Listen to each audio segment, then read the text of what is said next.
कुछ ऐसे छोटी छोटी चीज बातें जिस पर हम ध्यान नहीं देते। आज ही आपको छोड़ना होगा अगर आप वाकई में कुछ अच्छा करना चाह रहे हैं तो। हमें क्यों कंप्यूटर बनना है, हम आप ये प्रॉमिस करो कि ये सारे आप बैड हैबिट्स।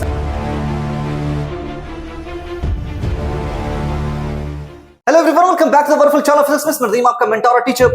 अगर आप ईमानदारी के साथ पढ़ाई कर रहे हैं, एग्जाम्स में कुछ अच्छा करना चाहते हैं तो ये वीडियो आपके लिए। वीडियो को आखिर तक देखेंगे। देखिए, हम में से कई लोग हैं मेहनत कर रहे हैं, बहुत मेहनत कर रहे हैं पढ़ाई के लिए, बट स्टिल वो अचीव नहीं कर पाते जो वो चाहते हैं। कारण है कुछ ऐसी छोटी छोटी चीज बातें जिस पर हम ध्यान नहीं देते। तो आज हम बात करेंगे कुछ ऐसी पूर स्टडी हैबिट्स के बारे में जिसे आज ही आपको छोड़ना होगा अगर आप वाकई में कुछ अच्छा करना चाह रहे हैं तो सबसे पहली पूर हैबिट्स है दैट इज क्रैमिंग। और ये आदतें हम में से सब लोगों को लगभग होती है, मतलब मुझे भी थी अपने टाइम में एक वक्त, लेकिन हमने उस चीज को समझा और ये मैं यही चीज आपको बताना चाहता हूं। क्रैमिंग का बेसिकली मतलब होता है कि आप बहुत सारी चीजें एक बार में पढ़ना चाहते हैं और एग्जाम से पहले हम में से कई लोग वही काम करते हैं। हम साल भर तो उतनी सीरियसनेस के साथ पढ़ाई नहीं करते, बट एग्जाम्स का जब डेट निकल जाता है या फिर एग्जाम्स का टाइम करीब आता है, हम चाहते हैं कि हम ये भी पढ़ लें, वो भी पढ़ लें, पूरे चैप्टर्स, पूरे बुक्स को हम एक रात में पढ़ना चाहते हैं, एक वीक में पढ़ना चाहते हैं। करना क्या है, कम पढ़ेंगे और समझ कर पढ़ेंगे। तो एक स्टडी बताती है कि जो लोग ज्यादा क्रैमिंग करते हैं, ज्यादा कुछ पढ़ना चाहते हैं एक बार में, उनकी सक्सेस रेट भी कम होती है। तो आपको थोड़ा थोड़ा करके पढ़ना है और समझ कर पढ़ना है। ये एक बहुत बेसिकली रॉन्ग हैबिट है हमारे अंदर, बैड हैबिट है हमारे अंदर। मल्टीटास्किंग, हम में से आजकल सब लोग चाहते हैं कि एक बार में सब कुछ कर ले, सब कुछ करना चाहते हैं, हम भी मल्टीटास्कर बनना चाहते हैं। लेकिन हमें क्या करना है, एक काम पर एक बार में फोकस करना है, एक चैप्टर पर एक बार में फोकस करेंगे, एक क्वेश्चन पर एक वक्त में फोकस करेंगे। आप पढ़ाई भी करना चाहते हैं, आप चाहते हैं आप कुछ और भी कर लें, तो मल्टीटास्कर हमें नहीं बनना है, अवॉइड करना है। बहुत बड़ा मिस्टेक है। अगर आप स्टूडेंट है तो आपको ये अवॉइड करना। हमें क्यों कंप्यूटर बनना है, हमें क्यों कंप्यूटर बनना है, हम जो करने चाह रहे हैं हम सिर्फ उसी पर फोकस करेंगे, प्रेजेंट टाइम पर जो चीजें हम कर रहे हैं। ठीक है, तो आपको क्या करना है, मल्टीटास्कर नहीं बनना है, मैनेज करना है एक काम पर फोकस करके, एक काम को एक टाइम पर।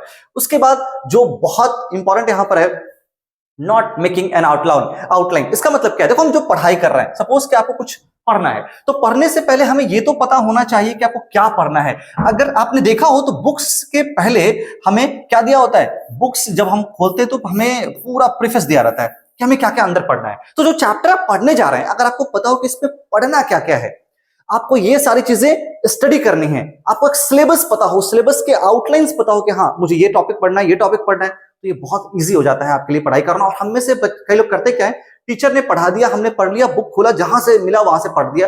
वैसा नहीं करना है। आपको क्या करना है, एक आउटलाइन तैयार करना है, एटलीस्ट माइंड में एक मैप तैयार होना चाहिए कि इस चैप्टर में ये टॉपिक्स है, इस टॉपिक्स को पढ़ेंगे और इन टॉपिक्स का लिंक कैसे है आगे और पीछे, वो भी ध्यान रखेंगे। बेसिकली आपने एक टॉपिक पढ़ा तो इसके पहले जो टॉपिक पढ़ा है उससे इसका क्या लिंक है, और इसके बाद जो आप पढ़ रहे हैं उससे पहले वाले का क्या लिंक है, ये बहुत इंपॉर्टेंट है। आपको लिंक क्रिएट करना माइंड के अंदर में, तो एक आउटलाइन बहुत इंपॉर्टेंट है। ठीक है, तो इसके बाद आपको क्या ध्यान देना है, यूजिंग सोशल मीडिया वाले स्टडी। पढ़ाई करते वक्त आप ट्विटर देख रहे हैं, आप फेसबुक देख रहे हो, आप व्हाट्सएप देख रहे हो, डिस्ट्रैक्शन से दूर रहना है। तो ये आपको पता है, लेकिन हम में से करता कोई नहीं है। लगभग लोग यही काम करते हैं। जब आप पढ़ाई कर रहे हैं उस वक्त एटलीस्ट आपको सोशल मीडिया यूज नहीं करना है। एक डिस्ट्रैक्शन तो है ही, साथ साथ आपके ब्रेन को डिस्टर्ब करता है, आपकी स्टडी के रिदम को डिस्टर्ब करता है ये। तो जब पढ़ाई कर रहा हूं, सोशल मीडिया को आप बंद कर दें, एटलीस्ट उस वक्त तो यूज आप बिल्कुल भी नहीं करेंगे।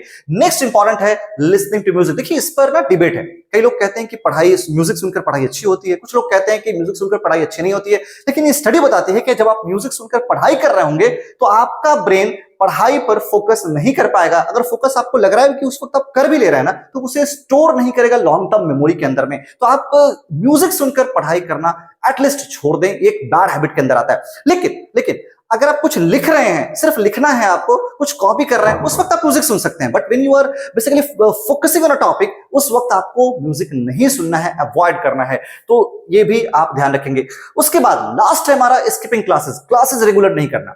आज क्लास गए, 2-4 दिन नहीं गए, एक दिन नहीं गए, तो आपने क्या किया, नोट्स किया, दूसरे के कॉपी से आपने नोट्स बनाया, दूसरे कॉपी से आपने नोट कर ली चीजें, पढ़ाई हुई चीजें, फिर आप चाहते हैं कि मैं तो नोट कर लूंगा, बाद में पढ़ लूंगा। ये बहुत बड़ा मिसकंसेप्शन है। आप कितना भी नोट कर लेंगे, अगर आप क्लास में प्रेजेंट नहीं है, अगर आपने टीचर से सुनी हुई बातें अपने माइंड में नहीं रखी हैं, तो वो एक मिस्टेक हो जाएगा आपके लिए। तो you have to regularly attend your classes. Class को स्किप नहीं करना है, नोट्स मेंटेन करना है, अच्छी बात है, बट क्लास को भी स्किप नहीं करना है। तो कुछ ऐसी हैबिट्स थी जो मैंने आपको डिस्कस की, और अगर इनमें से कोई भी हैबिट्स आपके अंदर है, मैं ये नहीं कहता सारी हैबिट्स आपके अंदर होंगी, लेकिन मोस्टली बच्चों के अंदर कोई ना कोई एक हैबिट है जो हमें आज ही छोड़ना होगा, ताकि हम अपनी पढ़ाई पर फोकस कर पाएं और अच्छे मार्क्स के साथ आगे कुछ अचीव कर पाएं। तो अगर आपको सक्सेस होना है, अगर आप ईमानदारी के साथ पढ़ाई कर रहे हो, तो आज के आज आप ये प्रॉमिस करो कि ये सारे आप बैड हैबिट्स अगर कोई भी एक अंदर है आपके अंदर, तो आप छोड़ोगे। आज की इस वीडियो में इतना ही। नेक्स्ट वीडियो में मिलेंगे ऐसे इन्फॉर्मेटिव कंटेंट के साथ। बहुत सारे लेक्चर्स और कंटेंट आपको इस चैनल पर मिलता रहेगा। अगर किसी भी क्लास या ग्रेड में हो तो चैनल को सब्सक्राइब करेंगे, वीडियो को लाइक करेंगे और शेयर भी करना बिल्कुल नहीं भूलेंगे। मिलेंगे अगली वीडियो में। Till then good bye, enjoy your time, thank you everyone.